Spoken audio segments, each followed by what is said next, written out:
সকল নারী কর্মজীবী নারী এই স্লোগানকে সামনে রেখে ময়মনসিংহের ভালুকায় বাংলাদেশ আভ্যন্তরীণ অভিবাসী শ্রমিকদের শোভন কাজ ও সামাজিক সুরক্ষা ব্যবস্থাপনা সম্প্রসারণে অবহিতকরণ সভা অনুষ্ঠিত হয়েছে। সকালে পিপলস কারেজ ইন্টারন্যাশনাল পিসিআই এর সহযোগিতায় কর্মজীবী নারীর বাস্তবায়নে স্থানীয় মেজর ভিটায় এ সভা অনুষ্ঠিত হয়। এ সময় কর্মজীবী নারী ফিল্ড অফিসার মোহাম্মদ ইউনুস, প্রকল্প researcher Sabujur Rahman, social mobiliser Hasibul Hasan, Afsana Mimi সহ মুক্তিযোদ্ধা, শিক্ষক, সাংবাদিক, ইউপি সদস্যগণ উপস্থিত ছিলেন।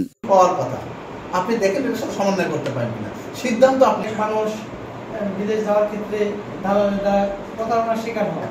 তারপর দেখা গেছে সে কাজের জন্য গেছে, তাকে ঘোরার ভিসা দিয়ে দিচ্ছে, ভ্রমণ ভিসা দিয়ে দিচ্ছে। তারপর ভিসার মেয়াদ বলে দিচ্ছে 2 বছর, যায় দেখে যে 1 মাস, 3 মাস, 2 মাস এরকম।